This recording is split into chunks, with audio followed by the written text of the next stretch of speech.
네, 코스피 7천 오늘 이분을 좀 모셨습니다. 송재경 디멘전 투자자문 대표님과 함께 알아보도록 하겠습니다. 대표님 어서 오세요. 네, 안녕하세요. 네. 정말 이게 새 정부 들어서 7개월 만에 코스피 83% 급등으로 5천 갔다가 또 한 달이 안 돼서 6천 갔다가 이제 오늘 드디어 7천 가는 굉장히 속도는 가파릅니다. 물론 이란 전쟁 리스크가 약간 방해는 하긴 했습니다만 어떻게 보십니까? 이 추가 상승 속도에 대해서.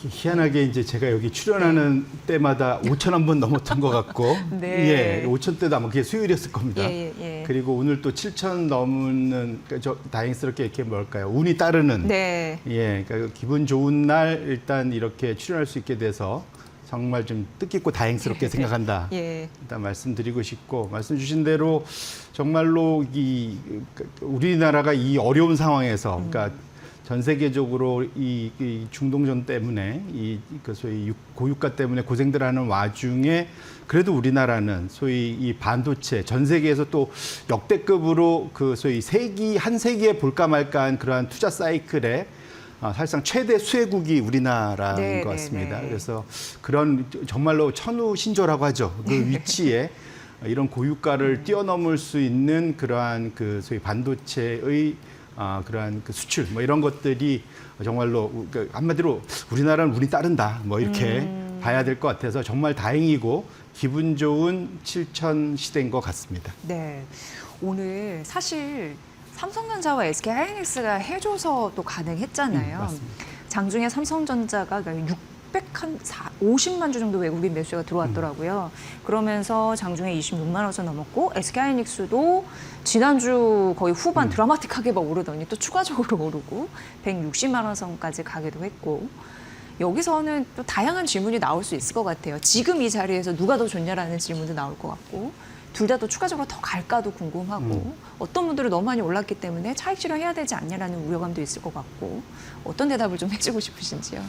1차적으로는 지금은 이 사이클 자체가 단계에 끝나지 않는다는 거에 점점 방점이 좀 찍혀가고 있는 것 같습니다. 그리고 그러니까 이게 오히려 다행스러운 거는 그래도 아직 의심하는 분들이 많다는 거. 그런 것 자체는 모든 사람이 다 그렇게 생각하면 더 이상 올라갈 자리가 없겠죠. 오히려 거꾸로. 지금은 아직 그래도 의심하는 분들이 있다는 것 자체는 거꾸로 말하면 또 올라갈 수 있는 그러한 여유가 좀 더 있는 거다. 그래서 항상 시장에는 주가는 주식은 의심의 벽을 타고 오른다. 이런 얘기가 있지 않습니까? 그래서 전반적으로는 현재 지난주 우리가 약간 슬로우했었던 그 기간에 우리가 확인됐던 것은 반도체를 비롯한 AI 데이터 센터를 만들어내는 관련된 기업들의 수혜가 엄청 강하다라는 것을 다시 한번 확인할 수 있었고요. 이건 우리만의 이슈도 아니고 미국도 마찬가지다. 그래서 지금 우리나라도 지금 오늘은 좀 아쉬운 게 빠지는 종목들도 꽤 있고 코스피는 지금 저희 우리 반도체 투톱 때문에 잘 가는데 또 코스닥은 또 상대적으로 어려움을 겪고 있고 그래서 이게 망감이 교체하는 그런 이제 시장인 것 같긴 한데요. 근데 이건 미국도 마찬가지입니다. 미국도 지금 최근의 흐름을 놓고 보면 결국은 반도체 중심의 그러한 시장 주도고요. S&P 500이 다 잘 갔을 것 같지만 사실 그 안에 신저가 종목이 23종목인가 지금 늘었더라고요. 그러니까 요즘 오히려 거의 늘고 있습니다, 사실은. 그래서 우리도 약간 그런 흐름이 약간 있긴 하지만 그래서 전반적으로는 시장 자체가 그러니까 AI 수요에 좀 집중될 수밖에 없는 상황이다. 그런데 가장 큰 이유는 제가 전에도 한번 말씀드렸던 것 같은데 결국은 지금 지금 역대급 투자에 돈이 지금 쏠리고 있는 것이 최고다. 그래서 AI 설비 투자, 빅테크들의 설비 투자가 여기에 가장 큰 원동력이다 보셔야 될 것 같은데요.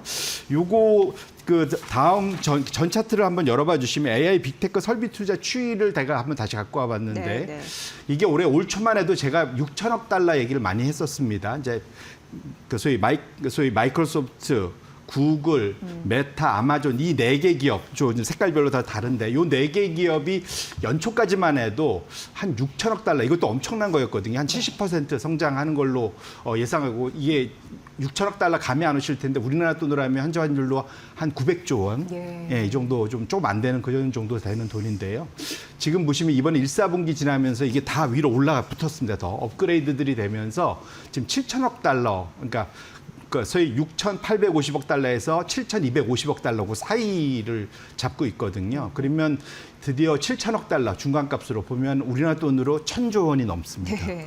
1,000조 원을 올 한 해 동안 다 쓰겠다는 얘기고 내년에 더 늘린다는 얘기거든요. 그러니까 거기에 지금 최대 수혜가 전 세계적으로 반도체, 메모리든 비메모리든 다 이쪽이 큰 수혜를 받을 수밖에 없는 상황이고 그 외에 이제 전력 인프라, 뭐 냉각기기, 에너지 관련 그 수급 밸류체인들이 다 수혜를 받고 있다. 그걸 우리가 통틀어서 AI 인프라 기업이라고 보통 얘기를 합니다. 그래서 우측이 차트를 보시면 AI 빅테크들이 설비 투자를 하면 근데 이거 연초 이후에 계속 업그레이드 된 거죠. 연초가 아니라 작년 9월부터죠. 그러니까 상당히 많이 업그레이드가 됐습니다. 계속 상향 조정. 우리 돈 더 써야 돼, 더 써야 돼 이렇게 얘기했는데 거기에 맞춰서 AI 인프라 기업, 말씀드린 반도체, 전력기기 뭐 이런 것들이 쫙 들어가 있는 이 기업들의 이익 추정치가 하늘색인데 계속 따라서 올라가는 걸 확인하실 수 있습니다. 지금 보면은 이번에 또 1사분기 지나면서 또 계단식으로 올라갔기 때문에 따라서 AI 인프라 기업들의 이익도 더 늘어날 수밖에 없는 상황. 그러면 결국은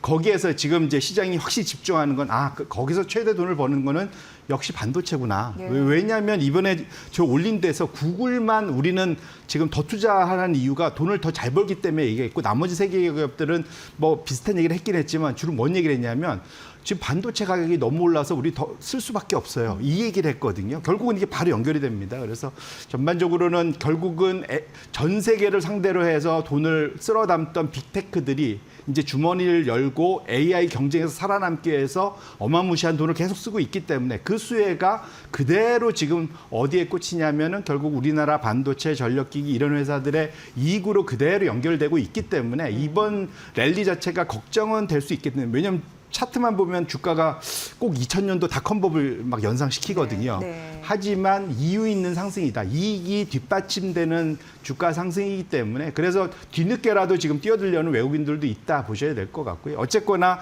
현재 상황은 이 상황 자체가 뭐랄까요. 걱정은 일부 있을 수 있어요. 너무 다 단기간에 올랐으니까. 하지만 기본적으로 이익에 기반한 주가 상승이라서 상당히 이 흐름 트렌드 자체는 유지될 가능성이 좀 높겠다. 이렇게 말씀드리겠습니다. 네. 어쨌든 닷컴 버블 같이 그때 버블 아닐 가능성이 있는 게 기업 이익이라는 데이터를 우리가 눈으로 확인할 수 있기 때문에 이렇게 좀 생각하면 될 것 같고 오늘 코스피도 사상 최고치 7,300, 꿈의 7,000피 도달했고 사실 나스닥과 뭐랄까요 그 S&P 500 지수도 최고가를 쪘잖아요. 네. 근데 유가 하락 이런 부분도 밀어올렸지만 결국 기업 이익 왜냐하면 발표된 S&P 500 기업 중에 85%가 그래도 시장 예상치를 상회했다고 하니까 굉장히 그런 부분에는 유의미한 결과가 있지 않나 이런 생각을 해보게 됩니다. 맞습니다. 결국 어닝스는 굉장히 중요한 그런 네. 촉매제였네요. 네, 맞습니다. 예. 그리고 이제 그런 부분에서 한 가지 좀 말씀드리면 그 워런 버핏 있잖아요. 지난 주말 인터뷰가 굉장히 화제였습니다. 뭐라고 얘기했냐면 시장을 카지노를 부속 시설로 가진 교회다 이런 표현을 했습니다. 이게 의미하는 바가 궁금한데 근데 사실 이제 S&P 500 지수는 또 최고치를 썼단 말이죠.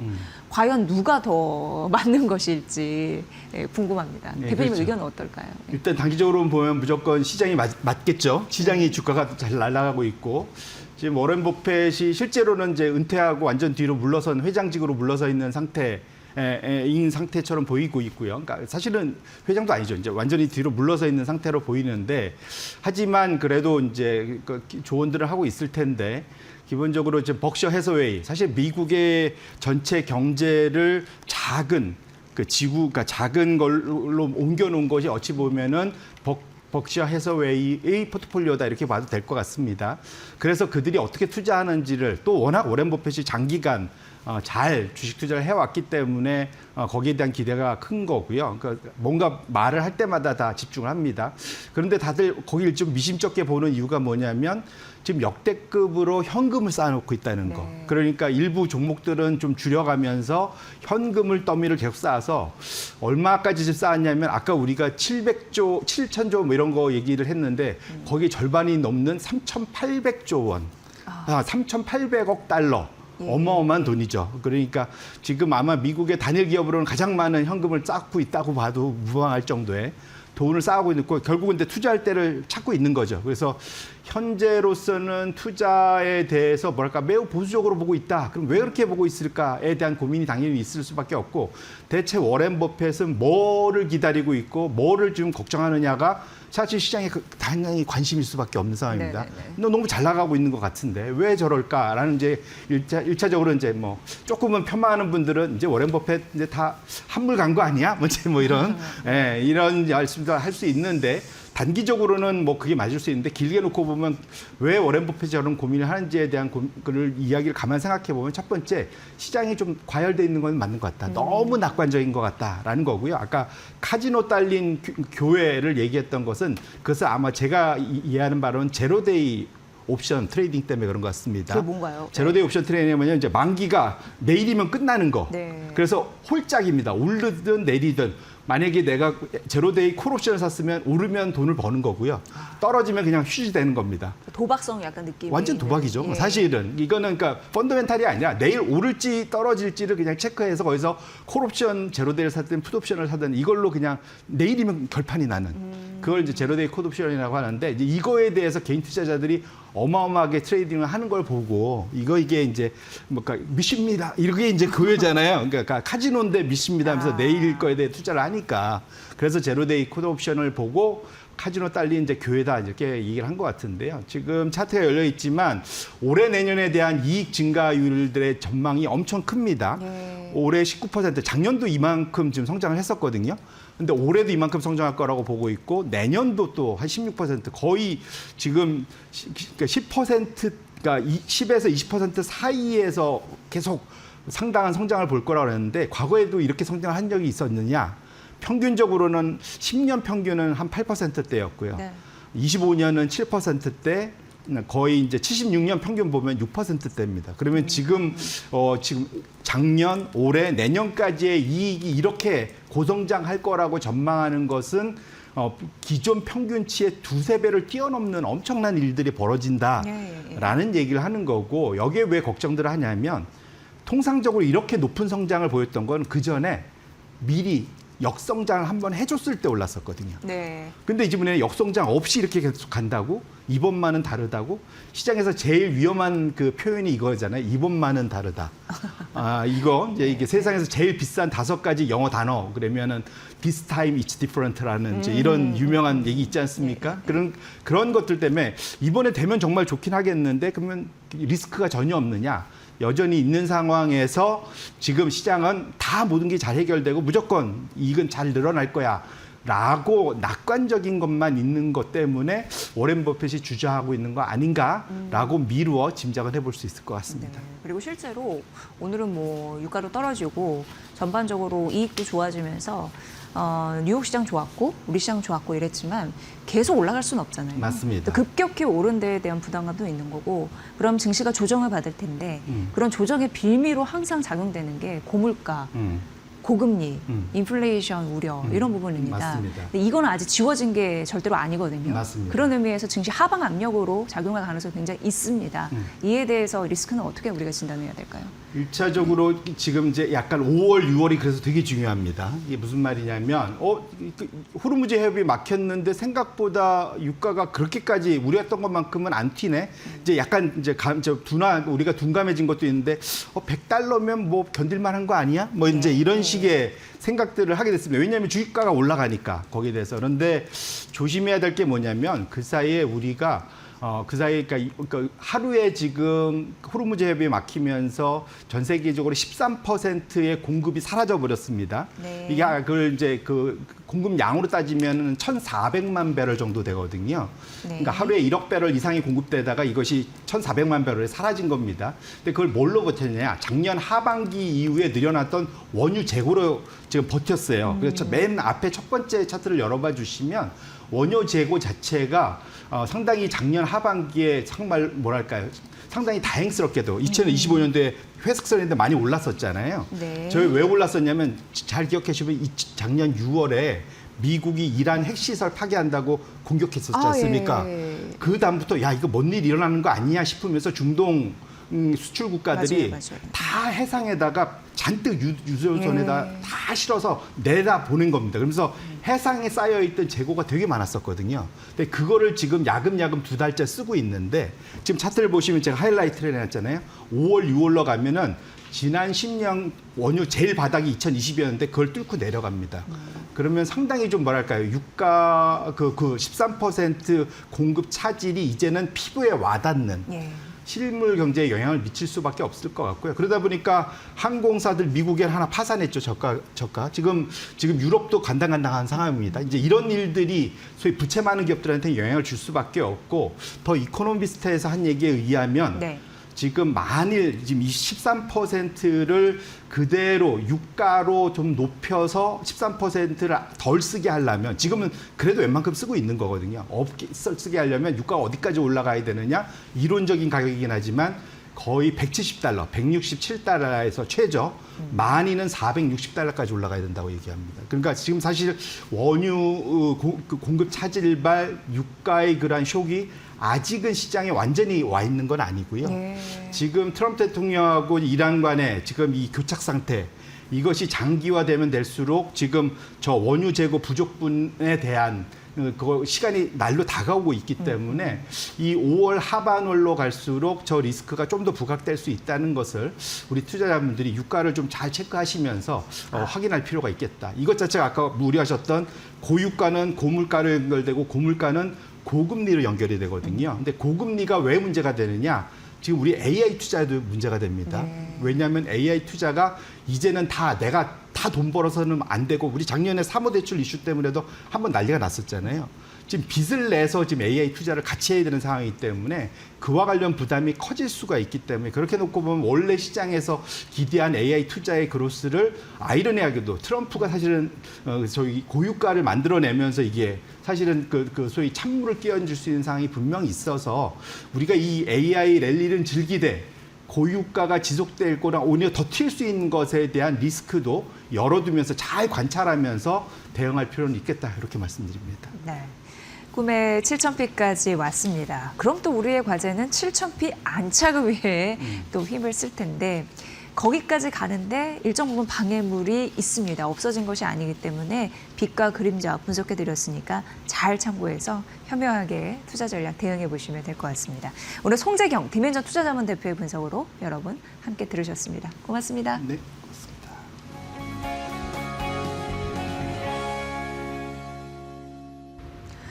오늘 시장 전반적으로 봤을 때 탑 섹터는 전력과 전력 설비입니다. 오늘 딱 주제에 맞게 여러분께 설명을 해드릴 텐데요. 전력 그리고 배터리 전략 이런 거 한눈에 저희가 투파보기 해보도록 하겠습니다. 윤석천 경제평론가님 모셨습니다. 어서 오세요. 네, 안녕하십니까? 네, 반갑습니다.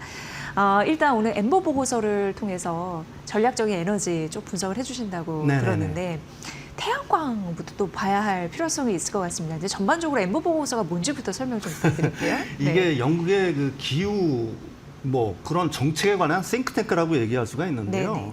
뭐 처음 들어보신 분들이 굉장히 많을 거예요. 그렇지만 굉장히 권위 있는 기관이라고 얘기할 수가 있는 거고요. 보통 뭐 G7 그다음에 뭐 UN 기후 변화 협약 총회 등에서 네. 이 데이터를 갖다가 꼭 인용을 합니다. 그만큼 공식력이 있는 어떤 기관이라고 얘기할 수가 있는 거고요. 이제 매년 사실은 그 엠버에서는 글로벌 전력 전망이라는 보고서를 내요. 이번에 이제 발표된 게 사실은 25년도에 뭐라고 할까요? 글로벌 어떤 전력 시장에 대한 어떤 분석 보고서인데 네. 이게 전 세계 215개국을 대상으로 하는 겁니다. 그러니까 글로벌 전력 발전이 대체로 이제 어떤 식으로 추세가 변화하고 있는가 그 동향을 갖다가 분석한 연례 종합 보고서라고 얘기할 수가 있는 거고요. 이게 이제 시사하는 바가 굉장히 저는 굉장히 강력하다라고 보고 있는 거고요. 사실 이거는 25년이면 지금 중동 전쟁이 발발하기 전에 이게 보고서거든요. 네. 이제 중동 전쟁이 사실은 발발하면서 지난 시간에도 말씀드렸듯이만 유가가 이제 고공행진을 하고 있는 거고 이게 사실은 이제 올해 전력 시장을 더 한층 사실은 재생에너지의 어떤 그게 이제 그 중력이 가속화되는 그런 모양으로 만들어 갈 거다. 사실은 뭐 이런 의미 때문에 이 보고서를 소개하게 됐습니다. 예. 네. 그럼 이제 그 안에 있는 에너지원을 쭉 봐야 되는데 가장 뭐랄까요 성장을 많이 했던 그런 부분은 태양광 쪽이 아니었나 네, 그렇습니다. 이런 생각이 듭니다. 네, 우리나라에서는 네. 사실 태양광 발전이 그렇게 뭐 폭발적으로 증가하지 않죠. 네. 근데 세계적으로 놓고 보게 되면 사실 태양광 발전이 폭발적으로 늘어나고 있거든요. 그러니까 25년에 전 세계 태양광 발전량은 636테라와트아워에 달합니다. 이게 YOY로 어느 정도 성장한 거냐면은 거의 한 33% 성장한 거거든요. 이게 어느 정도 이게 단일 발전원이 사실은 이렇게 전년 대비해가지고 30% 이상 성장한 유례가 없어요, 역사상. 네네. 근데 태양광이 이 정도로 이제 어떻게 보면 성장을 했다라고 얘기하는 거고요. 저기 그림에서 보시는 것처럼 태양광 발전은 지수적인 성장을 하고 있으나 맨 아래 그 녹색 선 있죠? 짙은 녹색. 네. 그게 지금 태양광 발전이거든요. 그다음에 옅은 녹색 있죠? 이게 풍력 발전입니다. 태양광 발전의 어떤 그 양 자체가 증가 속도가 굉장히 가파르다라고 얘기할 수가 있는 거고요.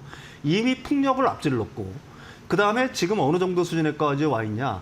저 맨 위에 약간 저 회색 선 보이는 거 있죠? 네. 예, 가로로 이렇게 길게 늘어져 있는 게 바로 원자력 발전이거든요. 거의 원자력 발전을 갖다가 추월할 정도 위기에 거기까지 와 있다. 그러니까 매년 이게 어느 정도 성장을 했냐면은 그 10년, 과거 10년 동안 놓고 보게 되면 연평균 27%씩 성장을 했어요. 아, 예. 그러니까 엄청나게 성장을 하고 있다라고 봐야 되는 거고요. 지금 이 태양광이 이렇게 성장을 하면서 지금 청정 에너지는 태양광과 풍력을 포함하는 거죠. 신규 전력 수요. 그러니까 새롭게 늘어나는 전력 수요 거의 100%를 갖다가 감당을 하고 있습니다. 이게 굉장히 중요한 의미인데요. 태양광만으로는 전 세계 늘어나는 전력 수요의 거의 한 75%를 단독으로 충족을 하고 있고요. 여기 풍력 발전까지 더하게 되면은 99%를 갖다가 담당하고 있는 겁니다. 결과적으로 이게 무슨 얘기냐? 청정 에너지의 어떤 발전량 증가가 전 세계 전력 수요 증가를 갖다가 완벽히 충족한다는 얘기고 그 얘기는 무슨 얘기냐? 다른 전력원을 갖다가 가령 화석연료 전력원이라든지 아니면 원자력 발전을 더하지 않고도 늘어나는 전력 수요를 갖다가 지금 청정 에너지가 충분히 감당을 하고 있다. 이렇게 결론을 내릴 수가 있는 거죠. 예. 네.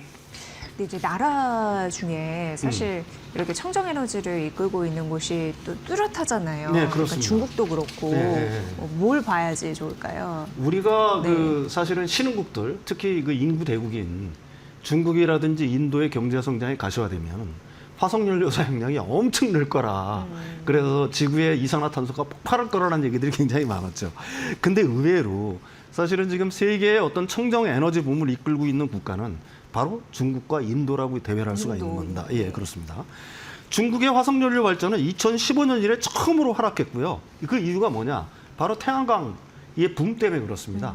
이게 지금 전부 다 보게 되면은 이 전체적으로 놓고 보면 짙은 녹색 있죠? 짙은 녹색이 바로 중국이 차지하는 그 비중이에요. 네.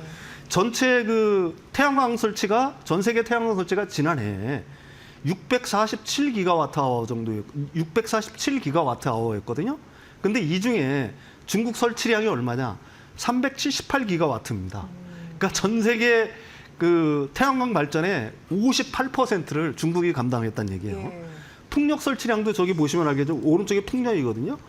이게 119기가와트에 달했는데 이 중에 전 세계 설치량 167기가와트의 72%를 차지하는 겁니다. 그러니까 중국이 태양광 발전 신규 설치되는 것의 58%, 풍력은 72%를 갖다가 중국이 어떻게 보게 되면 감당을 하고 있다는 얘기고요. 그러니까 그 결과는 어떻게 되느냐? 화석연료 발전은 거의 2년 동안 거의 정체 상태를 갖다가 보이고 있는 거거든요. 다음 그림을 보시면 그게 나오겠지만 여기 보시면 알겠지만은 이게 중국의 지금 화석연료 발전량이거든요. 네. 지금 23년부터 25년까지 전 우측에 보시면은 거의 정체 상태죠. 그러니까 화석연료 발전은 늘리지 않은 상태에서 그래도 이제 전력 수요가 계속 늘어나는데 이 부분을 갖다가 태양광과 풍력이 담당을 하고 있다. 이렇게 보시면 되는 거고요. 인도의 화석연료 발전도 오히려 감소세입니다. 인도 같은 경우에는. 왜 그러냐? 가파른 청정에너지 증가 때문에 그런 거거든요. 여기 보시면은 이게 지금 짙은 녹색이 태양광이고요. 맨 아래가 이제 태양광이고 그거보다 약간 짙은 녹색이 풍력이고 그다음에 이제 파란색으로 돼 있는 부분이 있죠. 네. 그게 수력 발전이거든요. 그다음에 맨 위에 더 청색으로 보이는 부분이 이제 바이오 에너지 부분인데 보시면 알겠지만 인도 같은 경우도 지금 25년도는 거의 24년도라든지 23년, 22년도에 비해서 거의 2배 정도 이상 늘어났죠. 그러니까 이게 이런 어떤 인도의 재생에너지 성장률이 놀라운 그 어떤 결과가 그 인도의 화석연료 발전은 마이너스 3.3%가 오히려 줄었습니다. 예. 그 바람에 그 대신에 재생에너지 발전은 24%나 증가한 결과로 이어졌거든요. 다시 말해서 우리가 화석연료 발전이 굉장히 늘어날 거라고 예상했던 중국과 인도가 오히려 그 재생에너지 발전에 더 많은 비중을 실음으로써 오히려 화석연료 발전이 이 두 나라에서 감소하는 결과로 이어지고 있다. 이렇게 얘기할 수가 있는 거죠. 예. 그러니까 중국과 인도 사례를 이렇게 잘 말씀해 주셨는데 결과적으로 보니까 글로벌 화석 연료 같은 경우에는 이례적으로 정체하거나 감소하거나 이런 데이터를 우리가 보게 되네요. 그렇죠. 네. 왜 그러냐면 25년만 해도 글로벌 경제 성장률이 한 3.2%에 달했어요. 이게 굉장히 완전히 높은 수치도 아니지만 이례적으로 낮은 수치도 아니거든요. 그리고 특별한 기상 이변도 없었어요. 그렇다라고 하게 되면 기존의 공식은 뭐였냐면은 경제 성장이 가속화될수록 글로벌 경제 성장이 가속화될수록 화석연료 사용도 그만큼 늘어난다는 게 정석이었지 않습니까? 근데 오히려 글로벌 화석연료 발전량은 작년에 338테라와트-아워가 줄어서 마이너스 0.2%가 감소했습니다. 네. 다시 말해서 경기 침체가 아닌데도 불구하고 화석연료 발전이 줄어든 거는 굉장히 이례적인 현상이라고 얘기할 수가 있는 거고요. 이렇게 된 이유는 뭐냐면 앞에서 살펴봤듯 중국과 인도의 화석연료 감소가 가장 큰 이유라고 얘기할 수가 있는 겁니다. 그래서 전 세계 화석연료 발전의 42%를 차지하는 중국과 인도에서 동시에 화석연료 발전이 감소했기 때문이라고 얘기할 수가 있는 거고요. 그 덕에 지금 보시면 맨 위에 회색 선이 이게 석탄 발전이거든요. 계속해서 줄고 있죠. 그다음에 중간에 이제 그 녹색 선이 그 재생에너지예요. 재생에너지가 굉장히 늘면서 전 세계적으로 처음으로 재생에너지 발전이 석탄 발전을 갖다가 추월하는 형상이 발전을 했고 그 중간에 이제 가스 발전도 약간 하락세를 보이고 있죠. 그다음 원자력 발전도 약간 하락세를 보이고 있습니다. 그 빈 공간을 누가 채우고 있느냐? 바로 재생에너지들이 채우고 있다. 이렇게 말씀을 드릴 수가 있는 거죠. 예. 이러고 보면은 참 태양광 발전도 이렇게 됐네 이런 생각도 들고 네네네. 재생에너지 우리가 좀 다시 볼 정말 에너지 자원이다 이런 생각이 드는데 네네. 그럼 태양광 굉장히 폭발적인 성장을 했잖아요. 네네, 그럼 그렇습니다. 그 다음에 스타는 누구일까? 자연스럽게 그렇습니다. 관심을 그게 혹시 배터리일까 뭐 이런 생각이 네, 태양광 성장의 다음 기폭제는 바로 배터리가 될 수밖에 없겠죠. 왜 그러냐면 이미 태양광은 글로벌 전력 시스템의 대세가 되어가고 있는 건 맞는데 그 왜 그러냐면 아까도 말씀드렸듯이 전기 수요 증가 대부분을 충당하고 화석연료를 대체해 나가고 있는 게 현실이에요. 하지만 태양광의 약점이 뭐예요? 계속 말씀드리지만 낮 시간으로만 한정된다는데 그 발전이 약점이 있었죠. 그래서 세계적으로 이제 더 커브의 어떤 글로벌화 현상이라는 게 벌어지고 있는데 더 커브라는 게 뭐냐면 저기 보시면 알겠지만 낮 시간 동안에는 저기 황색선이 있죠. 네. 이게 지금 그 발전 그러니까 태양광 발전을 제외한 나머지 발전원들을 말하는 거거든요. 발전원의 부하가 확 줄어요. 계속 다운되죠. 근데 이제 태양광 발전이 거의 끝나는 시점, 낮 시간이 거의 끝나는 오후 6시경이 되면은 이게 이제 다른 발전원들이 본격적으로 막 가동을 해야 되는 거예요. 네. 부담이 굉장히 늘어나는 거죠. 그러니까 이게 지금 오리 모양처럼 생겼잖아요. 그래서 이게 너커브 현상이라고 일명 이걸 갖다가 계속해서 일컫는 겁니다. 무슨 얘기냐? 그러니까 태양광 발전이 늘어나면 늘어날수록 더 커브 현상이 심화된다는 얘기가 될 수가 있는 거죠. 그러니까 태양광 발전이 본격적으로 가동하는 낮 시간대에는 다른 기저발전원들이 거의 할 일이 없지만 이게 끝나게 되면은 그 기저발전원들이 막 폭풍적으로 늘어나면서 그 어떻게 보게 되면 부하가 굉장히 심해지는 현상들이 나타났거든요. 이게 무슨 말이냐? 그 결국 태양광 발전이 그 전력망의 어떤 부담으로 작용할 수 있다는 얘기겠죠. 근데 이걸 갖다가 이제 막을 수 있는 수단이 본격적으로 생겼다는 얘기입니다. 다시 말해서 태양광 발전의 간헐성이라든지 유연성 부족을 갖다가 배터리가 이제 커버해 나가고 있는 거예요. 가령 값싼 낮 시간에 태양을 갖다가 태양이 없는 시간으로 옮겨주는 효과가 있는 거죠. 네. 무슨 얘기냐? 낮 시간에 ESS에 저장을 했다가 태양이 사라지는 밤 시간에 이 저장한 걸 갖다가 방전을 하면서 전기를 갖다 공급하면 되는 거니까요. 이렇게 되는 이유는 뭐냐면 배터리 가격이 계속 내려가고 있어요. 그다음에 배터리 저장 장치의 어떤 설치량이 계속 올라가고 있습니다. 지금 불과 몇 년 전만 하더라도 1kWh에 400달러를 넘어갔었어요. 배터리 가격이 왼쪽에. 근데 지금 뭐냐? kWh에 100달러 이하로 지금 추락을 한 상황입니다. 그 바람에 그 ESS의 설치량이 계속해서 지금 급증을 하고 있는 거죠. 이런 식으로 이제 급증을 하고 있는 겁니다.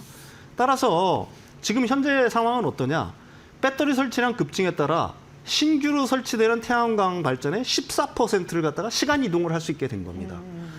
다시 말해서 낮 시간에 생산된 과일 전력을 갖다 ESS에 충전해 두었다가 해가 진 뒤 전력이 필요한 시간대로 넘겨서 사용하는 거고요. 다시 말해서 버려지는 전력을 갖다가 방지할 수 있게 된 거라고 얘기할 수가 있는 거죠. 근데 아직도 사실은 이 14% 정도 가지고는 사실은 여전히 부족하다라고 얘기할 수가 있겠죠. 그런데 이게 일부 국가, 이게 이제 글로벌 전체적으로 놓고 보면 그렇다는 얘기고, 일부 국가를 놓고 보면 엄청난 양의 그 신규 설치되는 태양광의 높은 비율로 이미 다 설치가 되고 있는 거거든요. 여기 보시면 이거는 이제 전체 그 왼쪽에 이제 그 황색 막대가 이제 그 태양광 설치고, 그 파란색으로 되어 있는 부분이 있죠. 그게 ESS 설치량이에요. 네. 아직도 ESS 설치량이 좀 미진하죠. 그렇네요. 근데 이제 22년부터 급증을 하고는 있어요. 그래서 이게 지금 14%까지 높아진 상황인데 아직도 이거 자체로는 약간 좀 부족한 상황이라고 얘기할 수가 있는 거고. 근데 아까도 말씀드렸듯이 일부 국가들, 가령 칠레 같은 경우에는 신규 설치되는 태양광의 78%를 갖다가 담당할 수 있는 ESS가 설치되고 있는 거고요. 오스트레일리아 같은 경우는 53%, 그다음에 미국도 20%, 중국이 18%, 이런 식으로 태양광, 신규 설치되는 태양광을 갖다가 그 담을 수 있는 ESS 설치량이 폭증을 하고 있다. 네. 이렇게 말씀드릴 수가 있습니다. 예. 네. 그런 거 보면 이제 전력 수요나 앞서서 저희가 뭐 태양광, 풍력 뭐 이런 거 봐드렸지만 화석 연료 이런 네. 부분이 이제 탈동조화되는 그런 모습을 나타내는가. 그렇습니다. 예, 예. 근데 이게 사실 경제 성장이 되려면 화석연료 사용이 늘어난다는 공식 자체가 깨지고 있다. 그렇게 예. 깨지고 있는 이유는 뭐냐? 바로 재생에너지가 있는 거고요. 근데 이제 불행히도 사실은 한국을 놓고 보게 되면은 아직도 재생에너지 비중이 24년 기준으로 9%로 낮습니다. 이게 글로벌 평균이 33.8%고요. 그러니까 OECD 우리나라가 평균이 좀 낮은 거죠. 그렇죠. 예. OECD 평균이 37%인데 우리나라는 9%에 불과해요. 네. 근데 지금 사실은 또 화석연료 그 발전 비중도 우리나라는 60%에 달한다라고 얘기할 수가 있습니다. 여전히 굉장히 높다라고 얘기할 수가 있는 거고요. 이거는 어떻게 보게 되면은 뭐 여러 가지 측면에서 부끄러운 얘기라고 할 수 있겠죠. 우리나라는 태양광 배터리도 만들고요. 태양광 패널도 만드는 나라인데 이런 나라에서 다른 나라들보다 훨씬 낮은 재생에너지 비율을 갖고 있다는 거는 좀 우리가 좀 비판적으로 바라봐야 될 부분이 분명히 있다. 네. 그게 뭐 여러 가지 이유가 있겠죠. 매몰 비용이라든지 아니면 기존 기득권, 전력 산업을 갖다 장악하고 있는 기득권의 문제, 그다음에 에너지 정책이 정권이 바뀔 때마다 계속 바뀌는 문제들도 있는데 이 부분을 빨리 해결해야지 우리가 지금 같은 중동 사태에 따른 이런 어떤 에너지 안보, 이런 맞아요. 위협에서 네. 벗어날 수 있다. 이런 점을 갖다가 좀 명백히 좀 인식을 해야 될 시점이 아닌가 이렇게 생각을 합니다. 네. 예, 예. 정말 이제 배터리와 태양광 강국이긴 한데 아직 그런 부분에서 이제 못 따라가다 보니까 그렇죠. 이런 부분을 이제 과제를 인식했으니 네네네. 앞으로 이쪽으로 성장하면 또 먹을거리가 이쪽에서 또 있을 수 있으니 예, 예, 예. 앞으로의 추이를 잘 살펴봐야겠네요. 흔들림 없는 정책이 좀 네. 필요할 것 같아요. 네, 예, 예, 예. 정책이 좀 뒷받침되면 에너지 강국으로 가는데 좀 활로가 개척이 되지 않을까까지 좀 생각을 해봤습니다. 엠버 보고서 참 볼 게 많네요. 네. 그런 인사이트 주셔서 감사하고요. 윤석정 경제평론가의 분석으로 함께 들으셨습니다. 고맙습니다.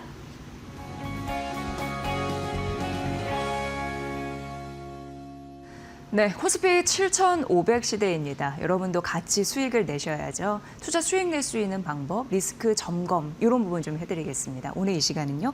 박근호 이데일리 TV 전문위원 모셨습니다. 위원님 반갑습니다. 안녕하십니까? 네, 저희 마켓나우 2부에서 좋은 인사이트 좀 부탁드리고요. 네, 7,500서 오늘 돌파를 했습니다. 네. 그리고 쉬고 있는데 약간 리스키하다라고 또 생각하는 부분이 이 국민연금 매도를 우려해야 된다는 상황 이런 얘기가 나오더라고요. 네. 뭐 어떤 얘기입니까? 작년에 이제 저희 지수가 이제 3,000, 4,000 돌파를 했을 때 실질적으로 시장의 투자자들이 국민연금이 무슨 종목들을 많이 사는지 굉장히 좀 눈여겨 많이 봤거든요. 네. 그때 국민연금 이제 시장이 돈을 많이 많이 줬는데 이제 지금 국민연금 매도를 우려해야 되는 상황이라는 것을 이제 팩트로 좀 설명을 드리면 국민연금의 이제 운용 그 원칙이라는 게 있어요. 이제 지금 현재 국민연금 전체 자산이 언론 보도 많이 보셔서 아시겠습니다만 1,700조 원을 넘었거든요. 네. 근데 그 1,700조 원 내에서 국내 주식은 원칙적으로 14.9%까지만 갖고 있을 수 있습니다. 네, 근데 네. 지금 현재 거의 10%가 넘어서 25%를 육박을 했기 때문에 원칙적으로는 이게 이제 기계적으로 매도가 나와야 되는 상황이에요. 그래서 시장에서는 이것들이 이제 매도가 나온다라고 하면 이제 사실 실질적으로 국민연금이 작년서부터 매도를 하고 있긴 한데 매도하는 것보다도 이 갖고 있는 보유 주식들의 상승의 그 상승률이 워낙에 높다 보니까 보유율이 계속 올라가고 있는 상황인데 이것과 관련돼서 이제 시장에서는 이제 한번 유예를 하긴 했었습니다만 기계적인 매도가 나갈지 아니면 대안을 좀 마련해야 될지 좀 우려감을 표현하고 있는 그런 상황이다 이렇게 보시면 될 것 같습니다. 아, 그렇군요. 1,700조 굉장히 큰 네. 규모인데 어쨌든 이게 운용 원칙이라는 거잖아요. 네. 근데 이 선을 벗어났다고 해서 바로 매도를 치는 거는 또 아닐 것 같은데 이게 좀 기준이 네. 어디에 있다고 보십니까? 앞서서 네. 이제 설명했던 부분들을 조금 더 부연 설명을 드리면 네.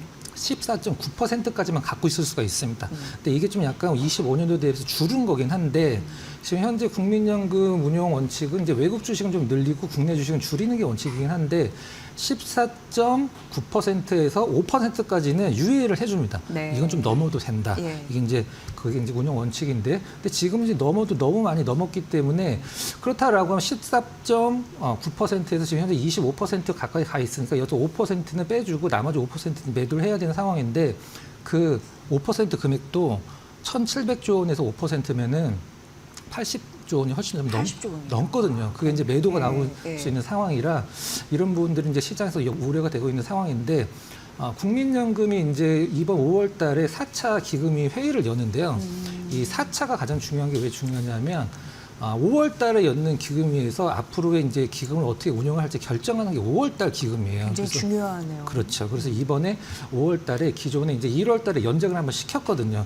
팔지 마라. 일단은 팔지 말아라서 이제 매도 유예를 시켰는데 1월 달에 매도 유예를 시킨 이유가 1월 달에도 이제 14.9%가 넘어 있었는데 매도 유예를 시킨 이유가 가만히 있으면 이게 다시 14.9%로 내려갈 줄 알았던 거예요.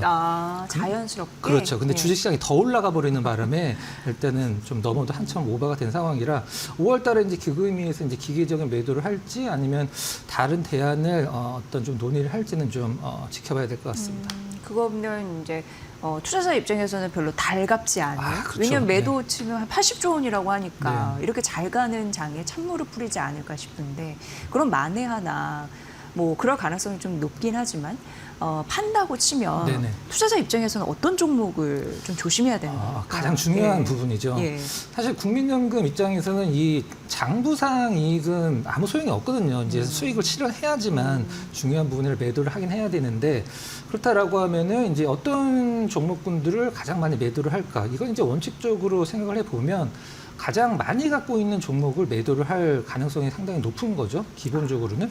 그래서 이제 두 가지 종목이 국민연금이 우리나라에서 가장 많이 갖고 있는 종목 두 가지를 뽑는다라고 하면 금액적인 부분 말고 이제 지분율로 봤을 때 파라다이스랑 OCI를 가장 좀 많이 갖고 있습니다. 기업적으로 봤을 때는 파라다이스는 이제 11%, 그다음에 OCI는 13% 정도 갖고 있어서 소위 이제 대주주라고 부를 정도로 많이 갖고 있고 네. 업종별로 봤을 때는 이제 최근에 소위 얘기하는 소위 잘 나가는 업종군들을 가장 좀 많이 갖고 있는데요. 삼성전자, 하이닉스, 위시에서 전기전자 업종의 7.2%를 이제 갖고 있고 조선 방산 쪽에 8%, 증권 쪽을 지분율로만 보면 가장 많이 갖고 있습니다. 9.4% 정도 갖고 있는 네. 상황이고 철강과 건설이 7%, 8%대인데 여기서 중요한 것은 국민연금이 이제 지분율을 줄인다라고 하더라도 살 수밖에 없는 부분들이 있거든요. 그쪽도 좀 관심 있게 봐야 되는데 어떤 부분이냐면 바로 코스닥인데요. 지금은 코스닥이 거래소 대비 안 좋긴 합니다만은 국민연금의 운용사들 그러니까 국민연금의 운용사들이 한 뭐 300개가 좀 넘는 상황인데 그 운용사들의 평가 점수를 줄 때 과거에는 코스닥 관련된 수익률은 평가 점수에 아예 반영이 안 됐었거든요. 네네네. 근데 이번에 이제 코스닥 쪽 이제 포트폴리오 수익률에서 점수를 좀 거래소보다 더 주는 걸로 이제 결정이 됐기 때문에 이 거래소 쪽은 좀 그 매도 좀 나오더라도 코스닥 쪽에서 운용사들이 매수를 할 가능성이 좀 높이 있기 때문에 코스닥 쪽에서 좀 약간 시총 상위 종목분들은 분위기 좀 바뀐다라고 하면 오히려 거래소 쪽의 국민연금 매도, 코스닥 쪽에서의 국민연금 매수 쪽으로 수급이 좀 바뀔 수도 있는 상황이고 사실 국민연금은 연기금리를 표현하는 게 맞을 것 같은데 작년 6월 달서부터 실질적인 매도는 하고 있죠. 삼성전자는 11월. 하이닉스는 6월 달서부터 지분을 조금씩 줄여 나가고 있는 건 이제 팩트다 이렇게 보시면 될 것 같습니다. 굉장히 중요한 인사이트를 전해주셨습니다. 그러니까 어떻게 보면은 전반적으로 뭐 그 포트의 비중이 큰 네. 파라다이스나 OCI 이런 부분으로 매물이 나올 수 있지만 그래도 정부가 또 장려하는 게 코스닥 3천 가자 이런 부분이 있다 네, 보니까 맞습니다. 코스닥 시총 상위주로서는 또 오히려 또 매수세가 들어올 가능성이 있다라는 네. 거잖아요. 네, 그런 부분을 여러분 잘 또 포트폴리오를 재정비하시는 게 유리하지 않을까라는 인사이트 하나를 또 얻어봤고 두 번째 이제 주제로 넘어갈 텐데 여러분 그 삼성전자, SK하이닉스에 대한 관심도 많으시지만 요즘에 지수 추종하는 ETF 관심 네. 엄청 많으시고 밥 먹으러 가면 이제 그 곳곳에서 그런 ETF 얘기 너무 많이 하시더라고요. 보고 계시죠? 식사를 하실 때. 너무 신기한 거예요. 주식 방송하는 입장으로서 그런 얘기를 많이 하시는 게 ETF를 친근하게 느끼시는 분들이 많아진 것 같아서 성격 자체도 좀 많이 네. 달라진 것 같습니다. 어떻게 느끼세요? 네. 과거에 이제 우리가 보통 지금 이제 ETF라고 해서 HTS에서 편히 사고 팔 수 있지만 이제 과거에 이제 펀드를 이제 우리가 매수를 할 때는 이제 증권사나 은행 같은 데 가서 펀드를 드는데 그 펀드를 드시는 분들의 공통점은 자금 성격이 우리가 보통 이거 뭐 무도돌돈 같은 거를 이제 중장기적인 투자를 하기 위해서 펀드를 드셨는데 지금은 워낙에 이제 ETF 매매가 이제 활발하게 이루어지고 있는데 이 ETF 같은 경우는 개인 투자자들이 좋아하는 어떤 두 가지 조건을 완벽하게 충족을 하는 상황이거든요. 네. 개인 투자자분들이 좋아하는 두 가지 조건이 무엇이냐면 첫 번째는 이제 그 유동성이죠. 한마디로 내가 사고 싶은 양을 사고 싶을 때 팔고 싶을 때 충분히 내가 매매를 할 수 있는 네네네. 조건을 이제 ETF가 제공을 해주고 있고 그다음에 가장 중요한 부분인데 개인 투자자분들이 ETF를 많이 매매를 하기 시작한 어떤 그 촉발점이라고 해야 될까요? 그게 어떤 거냐면 ETF의 수익률 한마디로 이제 상승률이 일반 개별 종목보다도 이제 높다라고 시장에서 그러니까요. 인식이 네. 되기 시작하면서 개인 투자자분들이 이제 스스로 이제 종목을 고르는 것보다도 그냥 ETF를 사는 게 일단은 더 도움이 된다라고 생각을 하는데 다만 이런 부분들이 과거 이제 펀드와 좀 약간 다른 점은 우리가 보통 회전율이라고 많이 하는데요. 우리나라 전체 주식의 하루 회전율이 평균이 2%가 안 되거든요. 근데 ETF 같은 경우는 거의 20%입니다.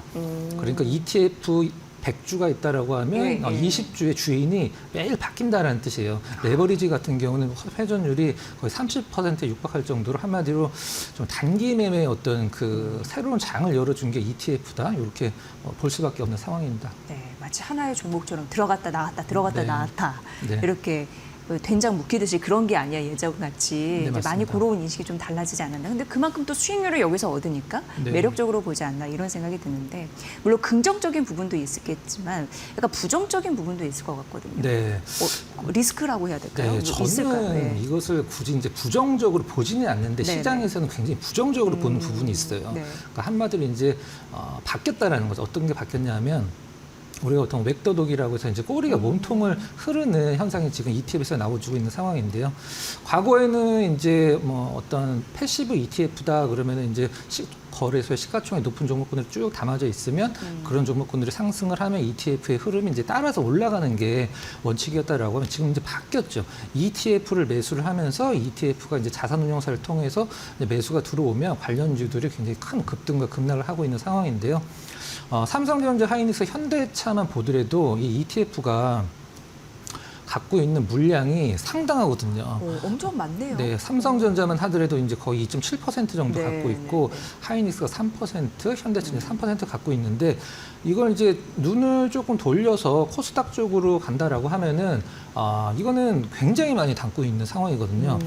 에코프로 같은 경우는 8% 넘게 지금 ETF를 갖고 있죠. 그러니까 네. 이제 에코프로 같은 경우는 2차전지 ETF에도 거의 다 들어갈 수밖에 없는 종목이고 코스닥 150 패시브 ETF에도 무조건 들어가고 이제 최근에 생겨 있는 코스닥 액티브 ETF에도 무조건 거의 들어가기 때문에 에코프로 총 시총의 8%를 ETF가 갖고 있습니다. 아, 그렇네요. 자산운용사가 갖고 있는 거죠. 우리 RT오전 같은 경우도 거의 6% 육박하는 5.9% 정도를 갖고 있어서 이게 이제 올라갈 때는 이게 좋은데 사실 시장이 좀 꺾이고 일단 좀 팔아야 되겠다라고 생각을 하면 이게 연쇄적으로 이제 매도가 나온 도미노 효과가 나오기 때문에 네네네.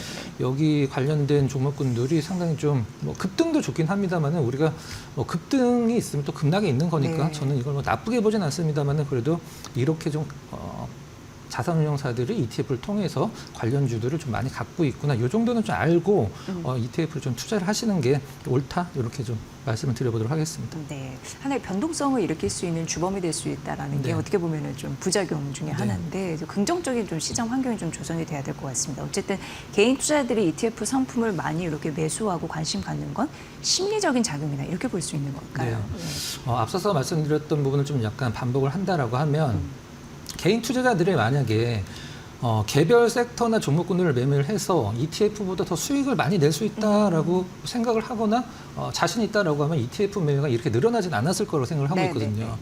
우리가 이제 그 전쟁 발발하고 나서 이제 시장이 급등이 나올 때 코스닥 이제 150 ETF 같은 경우는 뭐 20몇 %가 하루에 움직일 정도로 너무 변동성이 크기 때문에 개인 투자들이 이제 버릇이라고 해야 될까 패턴이 있죠. 이제 그게 다 수익으로 연결이 되고 있는 상황이긴 한데 시장이 급락을 하면 일단 매수를 하고 네. 시장이 급등을 하면 매도를 하고 이걸 반복을 하면서 그러니까 심리적으로는 시장이 계속적으로 상승을 할 수밖에 없다라는 게 이제 갖고 있는 것 같아요. 그런 부분들이 있는 거고 ETF 이제 지수 ETF, 패시브 ETF가 어느 정도의 효과를 갖고 있는지 제가 미국에서 있었던 재밌는 일을 한번 말씀드려보도록 하겠습니다. 뭘까요? 네. 다들 아실 것 같은데 2007년도에 워렌 버핏이 100만 달러 걸고 내기를 했어요. 네. 나는 뱅가드 S&P ETF를 사겠다. 그것도 레버리지가 아니라 한 배짜리를. 네네네. 근데 헤지펀드 매니저들한테 이 뱅가드 S&P ETF 수익률에서 이길 수 있는 헤지펀드 매니저들은 나랑 내기를 하자. 그래서 100만 달러 내기를 했습니다. 예, 예, 예. 수익률이 뱅가드 S&P ETF가 헤지펀드 매니저들보다 평균적으로 3배가 높았어요. 3배요? 네. 오, 그러니까 이거는 네. 어떤 거냐면 헤지펀드라는 것은 뭐 우리나라 액티브 ETF로 좀 약간 비슷한 부분이잖아요. 근데 공격적으로 할 수 그렇죠. 있는. 네. 시장의 수익률을 종목이 절대 이기지 못할 거라는 걸 워렌 버핏이 보여준 건데 사실 이걸 우리나라 시장에다 적용을 하는 것은 지금은 좋지만 과거에 좀 약간 무리가 좀 있었죠. 그렇기 때문에 디스카운트가 오래 그렇죠. 그래서 네. 미국처럼 이제 꾸준하게 계속 오르진 않았으니까. 근데 이거는 이제 워렌 버핏이 10년 동안 진행을 했는데 그 어떤 헤지펀드 매니저도 S&P 그 뱅가드 ETF의 수익률을 단 한 번도 앞선 적이 단 없었습니다. 한 번도 10년 동안요? 네, 단 한 번도 없었습니다. 네. 야, 그러면은 훨씬 이게 지수 추종하는 그 ETF에 대한 위력 이런 네. 부분은 무시할 수가 없는 그러니까 거네요. 이게 네, 네. 시장이 계속 올라갈 때 이번에는 A라는 섹터, 다음에는 B라는 섹터, 다음에 C라는 섹터 이제 번갈아 가면서 사실 미국 시장 올라갔기 때문에 개인 투자자들이 그걸 따라가기는 거의 불가능에 가깝다는 맞아요. 걸 수익률 네, 추이를 네. 보여줬는데 지금은 우리나라 시장은 좀 약간 좀 다를 수도 있습니다. 네.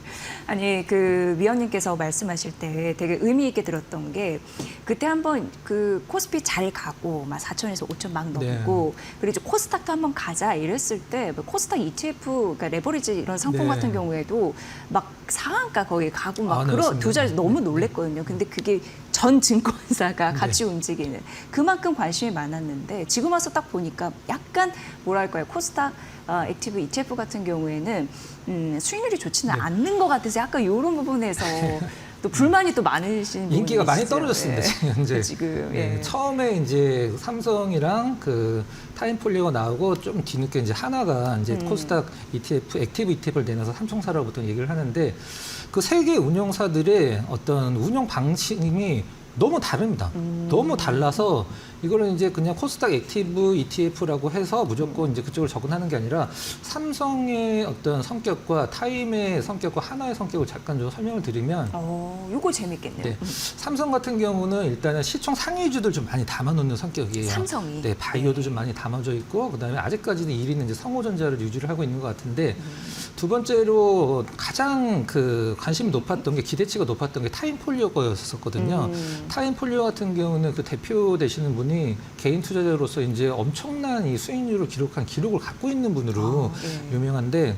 타임폴리오는 이제 시장에서 인기가 높았던 게 거래소나 나스닥의 액티브 펀드들이 실적이 이게 뭐 너무 좋았었거든요. 그래서 개인 투자자들이 타임폴리오에 대한 코스닥 ETF 액티브를 좀 많이 관심 있게 보셨었는데 성격이 어떤 스타일이냐면 많이 올라간 주식을 더 올라갈 거로 예상을 해서 좀 약간 무리하게 잡는 듯한 스타일이에요. 네. 그래서 이제 삼청당 제약이나 뭐 리노공업 이런 데서 좀 약간 소위 얘기가 좀 뒤였다라고 네. 좀 한 적이 있었고, 그다음에 네. 하나 같은 경우는 좀 막내긴 한데 수익률은 정말 좋습니다. 한화. 네. 예. 한화 이제 ETF 같은 경우는 이제 플러스 앞에 플러스가 붙는 게 이제 한화 거거든요.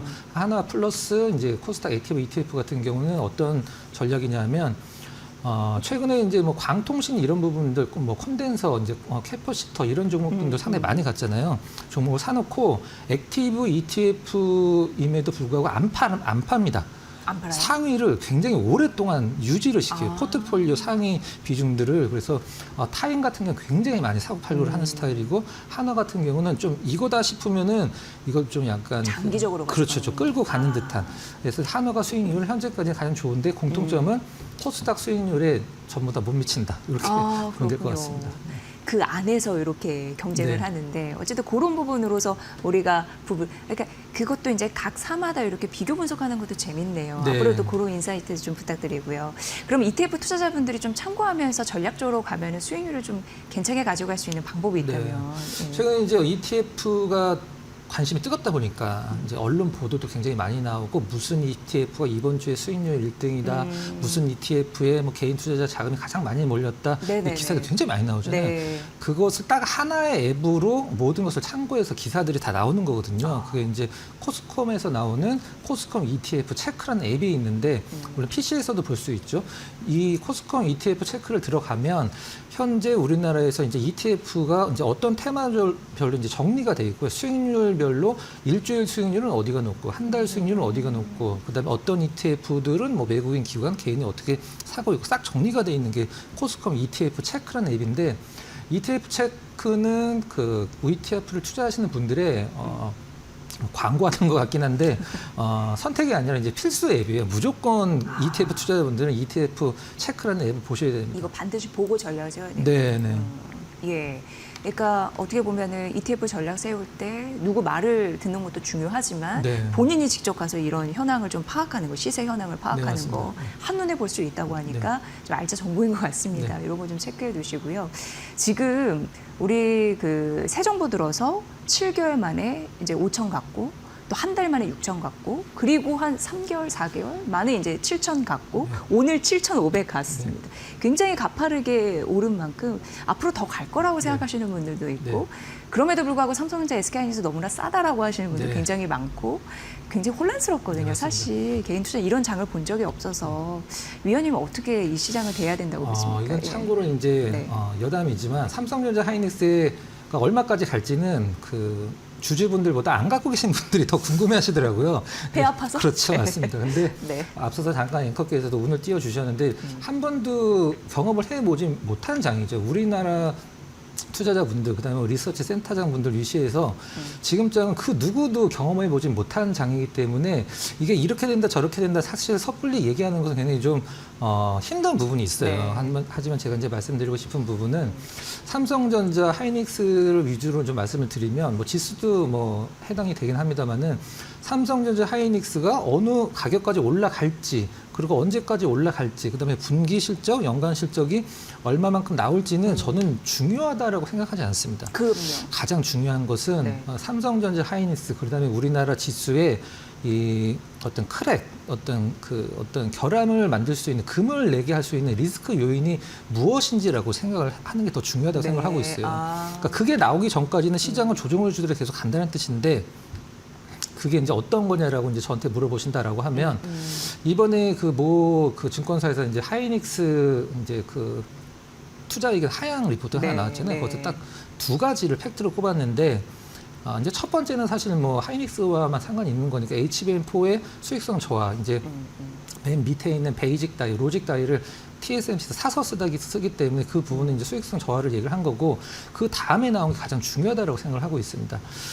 리포트에서 이제 팩트 체크를 어떤 식으로 했는지는 저는 좀 모르긴 하겠습니다만은 네. 가장 중요한 부분인데 미국 빅테크들 이제 하이퍼스케일러들의 자본 지출 캐펙스가 3월달 대비해서 4월달에 현저하게 줄어들고 있다라는 내용이 있어요. 투자가.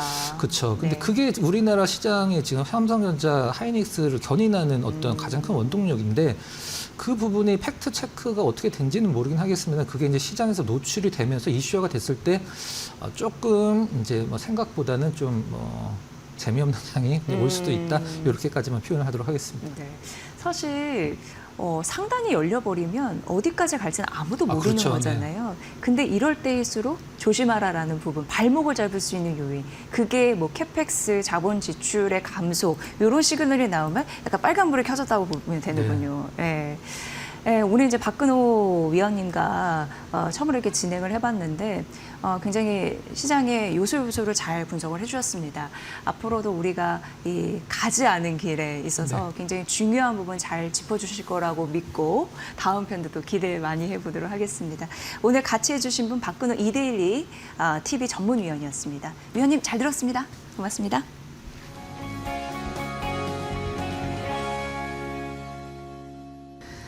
오늘은 하나그룹 기업 분석을 해드리도록 하겠습니다. 공시를 바탕으로 해드릴 거고요. 조호진 타키온뉴스 대표 나와 계십니다.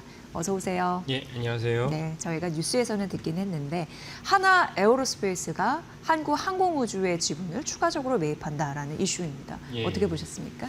일단 정리를 하면 이제 지난 이제 그 어린이날 전날에 이제 그 하나 에어로스페이스가 한국 항공우주 카이에 대한 지분을 획득을 해서 5%가 넘으면 우리나라는 대주주로 간주됩니다. 그러면 대주주가 간주되면 이제 지분 공시화 의무화 생기고 그래서 이제 하나 에어로스페이스가 항공우주 카이의 지분을 갖다가 지분을 획득했다는 공시가 하나 있고 지금 화면을 보시는 게 그렇습니다. 그래서 이제 그 4.9%까지 갖고 있다가 5% 미만까지 들고 있다가 이제는 이제 5% 이상으로 올리겠다라고 하면서 이제 5월 4일 날 장내 매수를 하면서 보고 의무가 발생하면서 공시를 했습니다. 이게 하나가 있고 두 번째는 무엇이면 별도로 하나 에어로스페이스가 앞으로 한국 항공우주 카이에 대해서 5천억을 투자해서 추가로 지분을 늘리겠다. 그래서 만약에 해당 지분을 늘리게 되면 그럼 뭐 단가 얼마인지를 계산할 수 없으니까 하지만 대략적으로 봤을 때는 한 6.4%까지 올라가지 않을까라고 이제 나오고 있습니다. 그래서 전체적으로는 하나 에어로스페이스랑 또 여러 가지 한국 항공우주 카이에 대해서 경영권을 획득하겠다라고 한 입장이기 때문에 그 말은 결국 무슨 말이냐?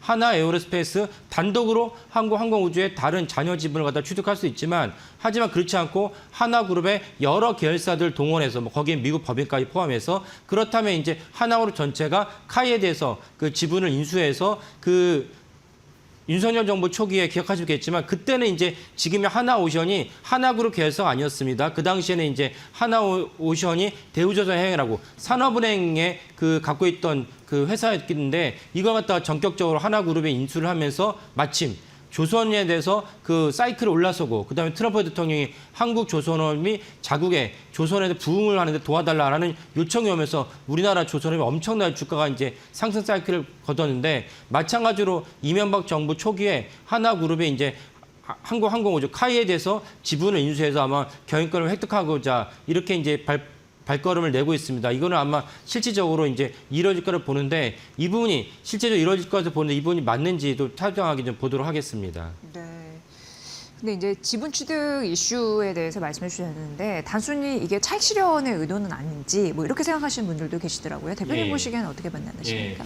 네. 이게 보통은 차익 실현을 하기에는 사실은 많은 물량을 집어넣는 것은 사실 그렇지 않는 경우라 봐야겠죠. 그러니까 무슨 말이냐면 금융투자기관, PEF나 이런 데서는 차익 실현을 갖다 염두에 두고 해당 회사의 지분을 사기도 하지만은 금융 투자 기관이 아닌 곳에서 제조업에서 또 다른 제조업을 갖다가 또 특별히 카이 같은 경우는 이제 누가 알기에도 다 방산 기업이고 그다음에 하나그룹 역시 하나라는 이름의 약자가 한국 화약의 준말이죠. 그러니까 예전에 박정희 대통령 시절에 우리나라가 이제 화약도 국산화 못했던 시절에 박정희 대통령이 특별히 당시에 이제 김종희 창업주죠. 창업주에게 부탁을 해서 화약을 대해서 당신이 좀 이렇게 국산을 시켜달라라고 요청을 받고 그 부분이 잘 이루어져서 오늘의 하나그룹이 됐습니다. 물론 이제 좀 이따 말씀드렸지만 뭐 대한생명 인수할 때 지금 하나생명 바뀌었죠. 그때 불미스러운 일도 있었고 그런 일들이 쭉 거치면서 오늘의 하나그룹이 됐는데 그래서 하나그룹 자체는 이제 방산에 시작한 그룹이고 하나오션 자체도 사실은 이제 조선업이지만 동시에 이제 조만간 이제 발표할 게 캐나다의 잠수함 수주 그 60조짜리 엄청난 사업이죠. 이것도 사실은 이제 하고 싶은 것도 잠수함민도 같이 있습니다. 그러니까 하나그룹 입장에서는 방산을 갖다가 같이 하면 좋겠다라는 맥락에서 지분 투자를 했다.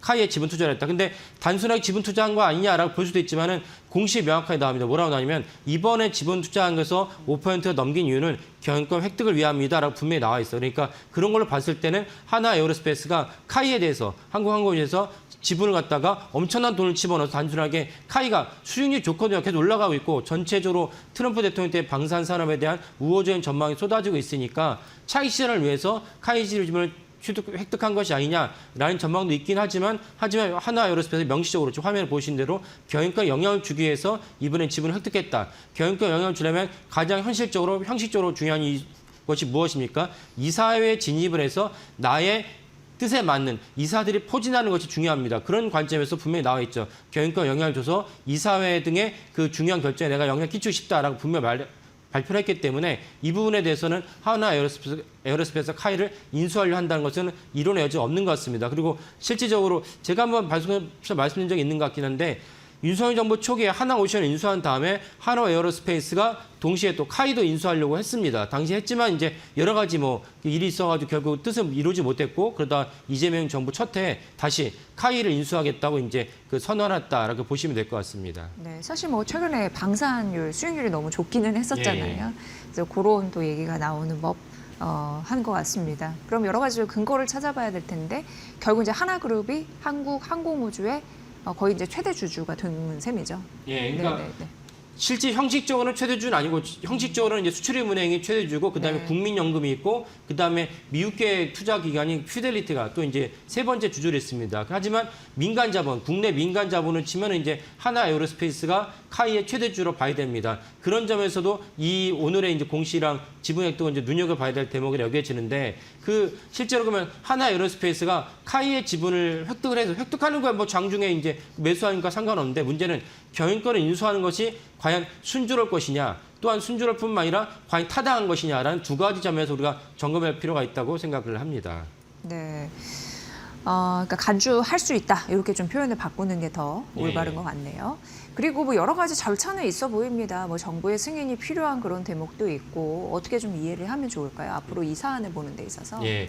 그러니까 피델리티가 어쨌건 아직까지는 이제 3대 주주로 있는데 피델리티가 이제 그 카이에 대해 경영권을 행사할 수 없을 거라고 보는 이유는 무엇이냐면 우리나라 방산업의 법정은 어떻게 되냐면은 외국계 자본이 들어와서 일정 이상 경영권 행사하려고 하면은 우리나라 정부의 승인을 받아야 되는 규정이 있습니다. 두 번째. 명시적으로 외국 국적자는 이제 방산업의 이제 대표이사 될 수 없습니다. 이게 지금 풍산의 이슈거든요. 풍산은 이제 탄약을 만드는데 지금의 이제 풍산의 대표회장은 이제 그 한국 국적자이지만 대표이사 유진 회장의 아들인 유성곤 씨는 그 미국 국적자로 바뀌었어요. 이거 참 논란이 컸습니다. 풍산이 방산기업이라는 거 우리나라 모든 사람이 알고 있는데 예비훈련이나 군대 갔다 오시면 다 알고 있는데도 불구하고 풍산에 차기에 이제 승계를 받을까 여겨지던 아들이 이제 미국 국적자로 바꾸면서 풍산이 논란이 있고 그러면 실제적으로 풍산이 결국 계속 지속적으로 이제 탄약 사업을 갖다가 매각하려는 이유 중 하나도 이 부분이 있다고 보여진다. 왜냐하면 유진 회장도 결국 나이가 들고 자기 아들의 승계를 하고 싶어 하는데 아들이 미국 국적자예요. 그럼 미국 국적자가 대표를 맡을 수 없도록 법이 돼 있으니까 법을 바꿀 수 없죠. 물론 만에 하나 어떠한 법을 바꿀 수 있겠지만 현실적으로 법을 바꾸는 건 어렵다고 보여집니다. 그런 의미에서 그 풍산도 사실은 조만에 또 그 탄약 사업을 매각하려고 시도를 했었고 얼마 전에도 실패했다가 이제 노조치의 반대 여러 가지 있어가지고 불발이 그쳤습니다. 그래서 오늘 말씀드린 건 뭐였냐면 피델리티가 하나 에어로스페이스의 경영권을 획득하기는 좀 어렵다. 그 부분도 분명한 요소고 그다음에 심지어 피델리티뿐만 아니라 다른 곳에서도 항공과 항공우주가 되게 유망한 기업을 할지라도 외국계 자본이 들어와서 대표 회사를 맡을 수는 없다. 그 법으로 정해져 있다는 것을 인지하시면 좋겠습니다. 그러면 이제 하나그룹이 항공우주의 경영권을 획득하면은 어떤 점이 좋은 건지, 그러니까 전략적으로 이러는 거잖아요. 예. 어떤 점이 있다고 가장 예. 특이할 만한 점? 가장 근본적으로는 하나그룹 자체가 방산을 시작을 했으니까 네. 지금 현재 하나그룹의 대표적인 방산 제품이 무엇인지 아마 아실 텐데 K9 자주포죠. 그 K9 자주포가 세계 곳곳에서 인기를 끌면서 많이 팔리고 있습니다. 그럼 여기에 더 나아가서 아까 말씀드린 하나오션도 방산이 있거든요. 잠수함이라는 엄청난 사업이 있고 이 잠수함이 이제 캐나다에서 4월 달에 이제 마감을 한다는데 아직까지 발표 안 났는데 조만간 발표를 해줘. 그 MRO까지 치면 유지보수까지 사업까지 치면 60조라는 어마어마한 사업입니다. 해당 사업을 갖다가 하나오션 야심차게 이재명 정부까지 강훈식 비서실장까지 갔다 오면서 야심차게 추진하고 있는데 만약에 잠수함 수주를 한다. 그러면 이제 하나그룹 입장에서는 기존에 있던 K9, 그다음에 하나 시스템이라고 한다면 방산의 두뇌에 해당하는 것을 갖고 있습니다. 그래서 이런 것들을 갖고 있는데 여기에 한 가지 아쉬운 점은 무엇이냐? 육해공에서 육군에 해당하는 K9 자주포, 해군에 해당하는 이제 잠수함인데 공군에 해당하는 게 없어요. 그래서 만약에 하나 에어로스페이스가 그 카이를 갖다가 성공적으로 인수하게 된다면 공군, 육해공을 이루는 완벽한 이제 방산을 갖게 됩니다. 그래서 하나 에어로스페이스가 이제 목표로 하는 그리고 김동관 부회장이 얼마 전에 이제 얘기를 했죠. 하나 에어로스페이스의 지향점은 미국의 로키드 마틴이다. 그 정도로 대규모로 우리가 국내에서 한국이 이제 지속적으로 이제 방산에 대해서 매출이 일어나니까 그 정도에서 만족하지 않고 로키드 마틴으로 상징되는 해외 방산도 우리가 적극적으로 나서서 수출하겠다. 그 정도로 하나그룹의 주력 산업을 키우겠다라고 발표를 했습니다. 그러니까 하나그룹 입장에서 카이를 갖다가 가져오면 아까 말씀드린 육해공을 다 완성하기 때문에 당연히 이제 본인들이 열심히 노력할 수 있고 그런 어떤 시너지 효과는 크다고 여겨지긴 합니다. 네, 투자 유의사항까지 다 말씀해 주신 예. 거죠. 예. 하나그룹의 항공우주 지분 추가 매입 이슈 이런 부분에 대해서 여러분도 관심 가지시면서 전략에 잘 반영해 보시면 되실 것 같습니다. 조호진 탁교훈 뉴스 대표와 공시로 알아보는 기업 분석 만나봤습니다. 잘 들었습니다. 예, 감사합니다.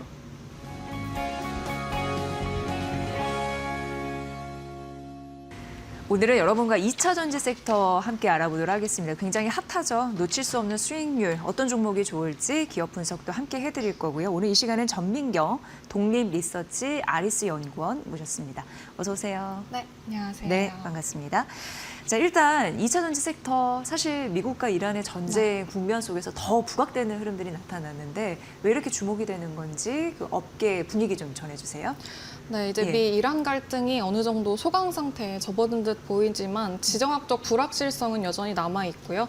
이제 시장의 관심은 단순히 유가 변동성을 넘어서 에너지를 얼마나 안정적으로 확보하고 저장할 수 있느냐로 이동하고 있고 이제 그 중심에는 ESS가 있다고 생각이 듭니다. 전기차 시장은 아직 해짐 구간을 지나고는 있지만 ESS는 AI 데이터 센터발 전력 수요와 전력망 안정화 필요성이 맞물리면서 2차 전지의 새로운 성장축으로 부상하고 있는 상황이고요. 그렇기 때문에 지금 2차 전지를 매수 관점으로 보는 이유는 단순히 전기차 회복을 기다리는 섹터가 아니라 ESS라는 새로운 수요처가 열리고 있기 때문인데요. 특히 최근 2차 전지 주가가 강하게 반등한 것도 이 흐름과 연결됩니다. ESS 수주와 관련된 2차 전지 기업 중심으로 선별적으로 접근하는 전략이 필요해 보입니다. 네. 최근에 유럽 얘기가 참 많이 나오고 있습니다. 유럽 쪽에서 배터리 산업 자국 보호라는 명문 안에 이게 한국 기업에 어떤 또 긍정적인 영향을 미칠지 좀 계산이 필요할 것 같은데요. 네. 예.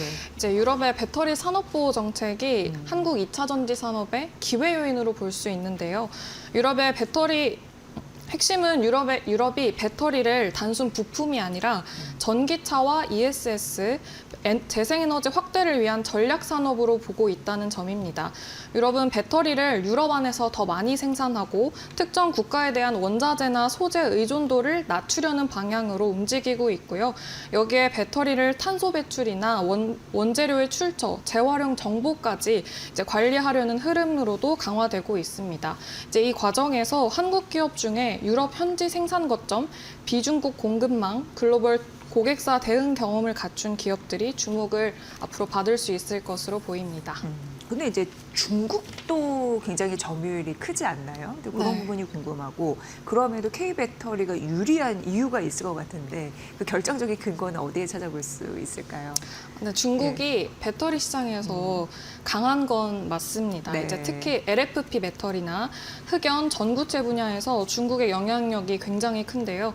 그럼에도 한국의 배터리가 유리하게 평가받을 수 있는 이유는 미국과 유럽의 정책 방향이 중국 의존도를 줄이고 비중국 공급망을 확보하려는 쪽으로 바뀌고 있기 때문입니다. 근데 중국 업체들은 가격 경쟁력이 굉장히 강합니다. 다만 미국과 유럽 시장에서는 이제 가격만큼이나 원산지나 현지 생산 여부가 중요해지고 있고요. 그렇기 때문에 글로벌 완성차 업체에서도 중국 외에 배터리와 소재 공급처를 확보해야 할 필요성이 점점 커지고 있습니다. 이 과정에서 한국 배터리 기업들이 대체 공급망으로 부각될 수 있고요. 한국 기업들은 이미 글로벌 고객사와 장기 거래 경험을 가지고 있습니다. 뭐 LG 에너지 솔루션이나 삼성 SDI, SK온은 주요 완성차 업체들과 이제 공급 계약을 맺어왔고 소재 기업단에서도 양극재나 전지박, 전해액 등 핵심 밸류체인에 들어가 있습니다. 수혜주는 특정 종목 하나보다는 비중국 공급망에 들어갈 수 있는 기업군을 봐야 한다고 생각합니다. 네. 또 대표적인 또 ESS 성장 이런 부분도 따져봐야 되는데 LFP 양극재 쇼티지에 따른 수혜주 이런 부분도 좀 가려주신다면요. 네, 우선 지난주 배터리 소재 기업들이 1분기 실적을 발표했습니다. 네. 전기차 캐즘 우려가 이어지는 상황에서도 일부 기업들은 시장 기대치를 웃도는 실적을 내면서 업황 회복 기대감을 키웠는데요. 이제 대표적으로는 LNF가 눈에 띕니다. LNF가 1분기 매출액 1,396억 원, 영업이익 1,173억 원을 기록했고요. 이제 매출은 전년 동기 대비 102%가량 증가했고 영업이익도 138%가량 늘어나면서 시장 기대치를 크게 웃돌았습니다. 이제 에코프로 BM도 실적이 마찬가지로 좋았는데요. 1분기 매출액 6,054억 원, 영업이익은 209억 원을 기록했습니다. 특히 영업이익은 전년 동기 대비 822%나 증가했고요. 이제 시장 컨센서스였던 약 98억 원을 크게 웃도는 실적을 발표했습니다. 네, 이런 흐름 속에서 ESS 성장에 따른 LFP 양극재 쇼티지 수혜주로는 이제 LNF와 포스코 퓨처엠을 우선적으로 볼 수 있겠는데요. 이제 ESS용 배터리는 가격 경쟁력과 안전성이 가장 중요합니다. 이제 그래서 상대적으로 가격 부담이 낮고 안전성이 높은 LFP 배터리 수요가 커지고 있고요. 이제 다만 현재 LFP 배터리와 LFP 양극재 시장은 중국 기업들이 장악하고 있다는 점이 있는데요. 이제 그런데 북미를 중심으로 중국산 소재에 대한 규제가 강화되면서 이제 탈중국 LFP 소재 수요가 빠르게 늘고 있는 상황입니다. 이제 결국 앞으로는 중국 밖에서 LFP 양극재를 안정적으로 공급할 수 있는 이제 기업들이 주목을 받을 가능성이 크고요. 이 흐름에서 앞서 말씀드렸다시피 가장 먼저 볼 기업은 LNF입니다. LNF는 컨퍼런스 콜에서 LFP 양극재를 새로운 성장축으로 제시를 한 바 있고요. 올해 1단계 공장이 완공된다면 3만 톤 규모의 생산 능력을 확보를 하게 됩니다. 네. 또 이제 주요 셀 고객사들과 협의를 진행 중이라고 밝힌 점도 있고요. 이제 두 번째로는 포스코 퓨처엠. 포스코 퓨처엠도 ESS 시장을 겨냥해서 LFP 양극재 양산 준비에 속도를 내고 있다고 합니다. 포항 공장의 기존 생산 라인을 개조해서 올해 말부터 공급을 시작할 계획이라고 하고요. 또 내년 하반기 양산을 목표로 신규 공장 착공도 준비 중입니다. 이제 그렇기 때문에 LFP 양극재 쇼티지 수혜주로는 LNF와 포스코 퓨처엠을 우선적으로 보시는 게 어떤가 생각합니다. 네. 이제 2차 전지 기업 분석도 오늘 함께 해주신다고 했는데 어떤 네. 기업을 소개해 주실 건가요? 오늘 네. 소개해드릴 기업은 이제 솔루스 첨단 소재라는 기업입니다. 네. 혹시 아시나요? 솔루스 첨단 소재도 네. 유명하기도 한데. 네, 맞습니다. 이제 솔루스 첨단 소재는 2차 전지 밸류체인에서 소재 기업단으로 분류가 되는데요. 네. 이제 이 솔루스 첨단 소재는 크게 사업이 세 가지로 나뉩니다. 이제 전지박과 동박, OLED 소재로 나눌 수 있고요. 이제 그 중에서도 핵심은 전지박 사업인데, 이제 전지박은 리튬 이온 배터리를 리튬 이온 배터리 음극에서 전류를 모아주는 집 전체 소재고요. 배터리가 이제 고밀도화 될수록 얇고 강한 전지박의 중요성이 커지는 구조이기 때문에 이제 어느 정도 핵심 소재로 볼 수 있겠고요. 이제 최근에는 솔루스 첨단 소재 이 동사가 기존에 뭐 매출이 좋던 동박 사업을 매각을 하고 성장성이 높은 전지박 사업에 집중하는 전략을 추진하고 있습니다. 네. 이제 최근에 동박 사업 매각으로 약 3천억 원 규모의 자금을 확보했고, 이제 이 자금은 향후 전지박 사업 경쟁력 강화에 활용될 것으로 보입니다. 이제 특히나 유럽 공장 증설과 캐나다 공장 투자 등 글로벌 전지박 생산 거점 확대와 연결해서 볼 수 있겠는데요. 이제 동사의 가장 큰 핵심은 헝가리에 전지박 공장을 보유하고 있다는 점입니다. 네. 이제 유럽은 배터리 공급망을 역내에서 확보하려는 움직임이 강해지고 있기 때문에 유럽 현지에서 전지박을 공급할 수 있는 솔루스 첨단 소재는 이제 유럽 배터리 공급망 재편의 수혜를 기대할 수 있는 기업으로 볼 수 있겠습니다. 네, 그러니까 전지박 얘기가 많이 나오는데 이제 배터리 안에서 전기가 잘 오고 가게 해야 되는데 네. 이제 얇은 구리막으로 이렇게 형성이 되어 있고 어쨌든 전기가 시원하게 잘 갈 수 있는 고속도로의 역할을 좀 해주는 그런 느낌이 아닐까 이런 생각이 듭니다. 네, 정확하게 예, 이해하셨습니다. 일단 투자 포인트는 그러면은 투자자의 관점에서 네. 어떻게 바라봐야 될까요? 일단 이 동사의 투자 포인트는 크게 예. 두 가지로 나눌 수가 있는데요. 첫 번째는 좀 전에 말씀드렸다시피 유럽 내에서 유일한 전지박 현지 생산이 가능하다는 겁니다. 이제 솔루스 첨단 소재는 헝가리에 1공장 1.5만 톤, 2공장 2.3만 톤으로 총 3.8만 톤 규모의 전지박 공장을 보유하고 있습니다. 유럽 배터리 클러스터가 헝가리를 중심으로 형성되어 있다는 점도 강점으로 볼 수 있고요. 2021년부터 전지박 양산을 시작해서 생산 레퍼런스를 확보한 바 있습니다. 이제 주요 고객사들이 1일 운송권 안에 위치해 있어서 물류비 절감과 납기 대응 측면에서 경쟁력이 부각될 수 있고요. 이제 또한 일반형 전지박뿐만 아니라 고강도나 고연신, 극박 제품 등 이제 하이엔드 제품군으로까지 포트폴리오를 다변화하고 있습니다. 이제 배터리 고성능화가 진행될수록 얇고 강한 전지박 수요가 커질 수 있다는 점에서 제품 다변화도 중요한 포인트로 볼 수 있겠고요. 이제 두 번째로는 북미 ESS 시장 대응력입니다. 네. 최근 ESS 시장이 AI 데이터 센터 전력 수요와 전력망 안정화 필요성이 이제 점점 커지면서 시장도 점점 커지고 있고요. 이제 ESS용 배터리 수요가 늘어나면 배터리에 들어가는 전지박 수요도 마찬가지로 함께 확대될 수 있기 때문에 이제 솔루스 첨단 소재는 이 흐름에 맞춰서 ESS용 전지박 비중 확대를 핵심 전략으로 가져가고 있습니다. 이제 좀 전에 말씀드렸다시피 기업 소개에서 말씀드렸다시피 지금 잘 나가고 있는 동박 사업을 왜 굳이 매각하나라는 이런 의문이 드실 수가 있는데 이제 그 사업을 매각을 해서 이제 전지박 수요로 아예 투자를 하고 있는 그런 흐름으로 볼 수 있겠고요.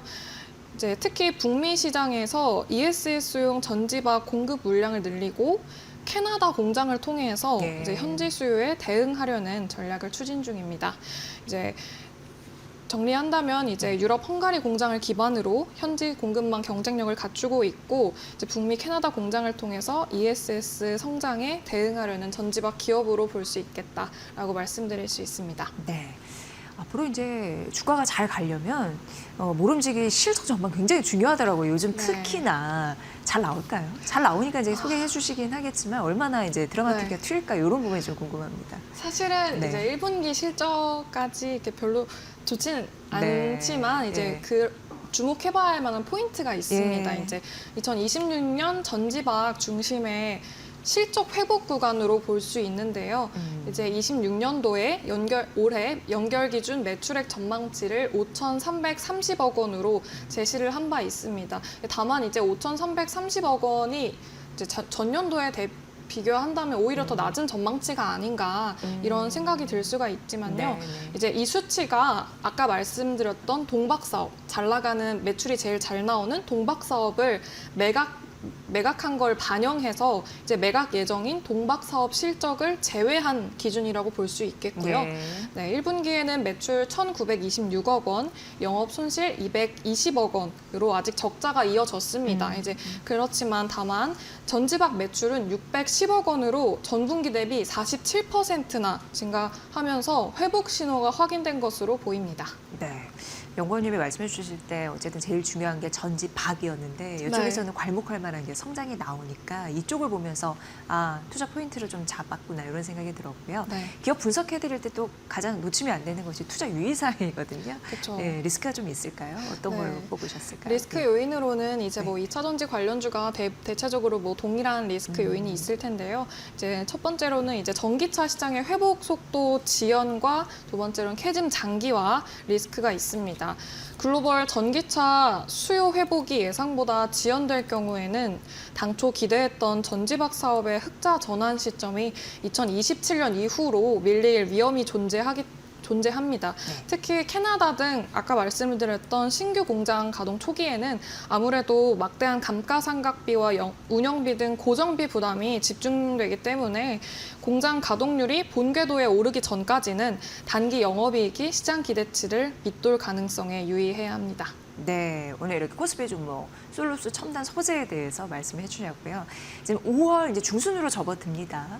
자, 그렇다면은 2차 전지 투자 전략은 전반적으로 어떻게 가져가는 게 유리할지 네. 의견을 좀 부탁드릴게요.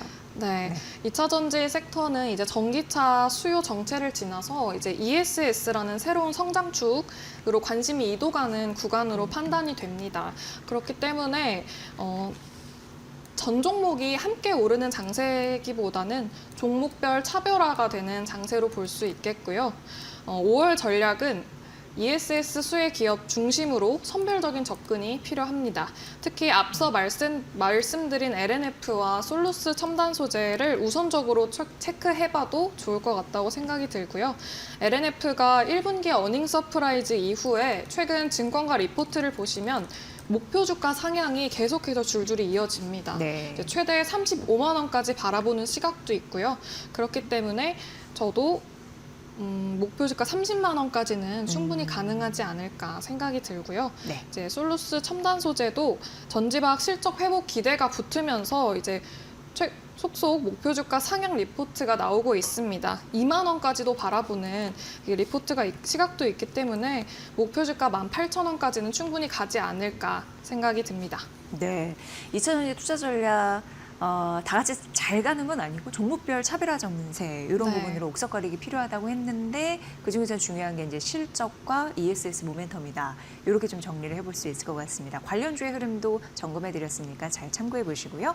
전민경 독립리서치 아리스 연구원과 함께한 2차 전지 전략 투자 부분이었습니다. 잘 들었습니다. 고맙습니다. 감사합니다.